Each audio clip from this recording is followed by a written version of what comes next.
people held captive by Babylon the Great.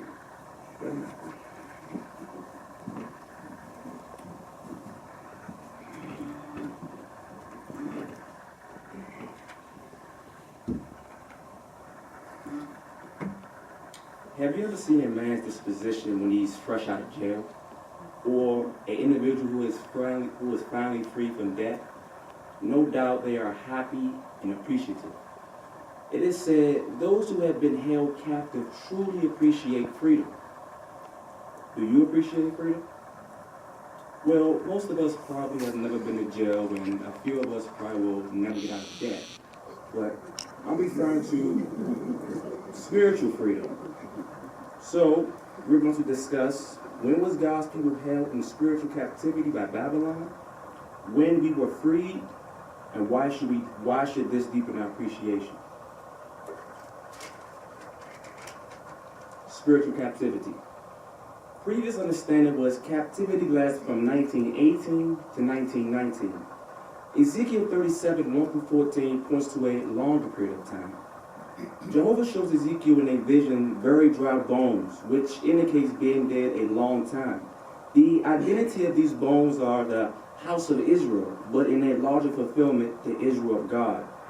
God's purpose for these bones is to restore to life and to settle on a land.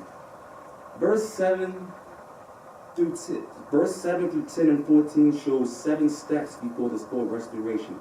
It made mention of a rattling sound, bones to bones, next sinews, then flesh was added, then skin was added, then breath came and they lived. And finally, God settled the people on their land. So this restoration is a gradual process and not a quick fix.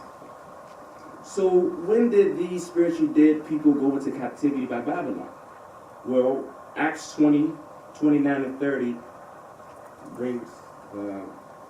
sheds light on that.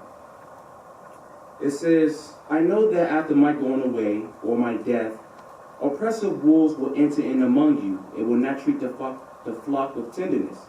And from among you, you yourselves, men will rise and speak twisted things to draw away the disciples after themselves. During their lifetime, the apostles' presence served as a restraint against apostasy, holding back these oppressive wolves or these men speaking twisted things. This restraint continued until the last surviving apostle, the Apostle John. And his death was 100 CE. As a result, an extreme increase in apostasy, false doctrines, and practices soon followed. So captivity begins sometime in the 2nd century. Matthew chapter 13, 36 through 43, Jesus prophesied that this captivity parallels the time when symbolic weeds, wolves, or men speaking twisted things, will grow together with the wheat-like sons of the kingdom, which apostate would outnumber genuine Christians. Freedom. As mentioned in Ezekiel 37, 1 through 14, this restoration will be a gradual process. During the centuries leading up to the end, some faithful individuals stood up for true worship.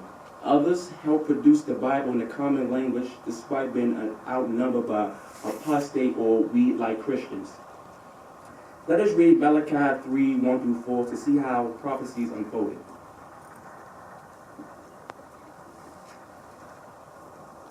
It says, Look, I am sending my messenger, and he will clear up a way before me. And suddenly the true Lord, whom you are seeking, will come to his temple, and the messenger of the covenant will come, in whom you take delight. Look, he will certainly come, says Jehovah of armies. But who will endure the day of his coming? And who will be able to stand when he appears? But he is like the fire of a refiner and like the lye of laundrymen. And he will sit as a refiner and cleanser of silver, and will cleanse the sons of Levi. And he will clarify them like gold and like silver. And they will certainly become to Jehovah people presenting a gift offering in righteousness. And the gift offering of Judah and of Jerusalem will actually be pleasing to Jehovah, as in the days of long ago, and as in the years of antiquity. So, We mentioned in verse 1, following Jesus' enthronement in 1914, the role of the messenger of the covenant. Following Jesus' enthronement in 1914, Jesus had the role of the messenger of the covenant, in which he would inspect his temple. But when we read in verse 2, it mentions Jesus as a fire of a refiner and like the lye of laundry. So God's people will be tested and cleansed. But notice it asks the question, who will endure and who will be able to stand? Though few in number, Charles Taze Russell and his associates since the late 1800s worked zealously to restore Bible truth and thus pass the test of Jesus' inspection.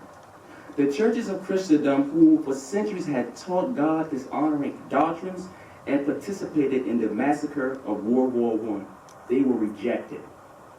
These wheat-like individuals stood tall amongst the wheat. Then in 1919, Jesus appointed the faithful and discreet slave over God's cleansed people to give them spiritual food at the proper time. So God's people came into captivity from the 2nd century to 1919. Appreciation. Today we are able to stand righteous before Jehovah. True knowledge is abundant.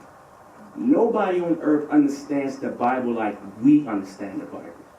We have information on how to be a better wife, husband, daughter, worker, teacher, how to manage your money, how to clean, you name it. If men can rejoice and appreciate freedom of debt and jail time, how much more so us, God's people, who've been in spiritual bondage for nearly 1,800 years.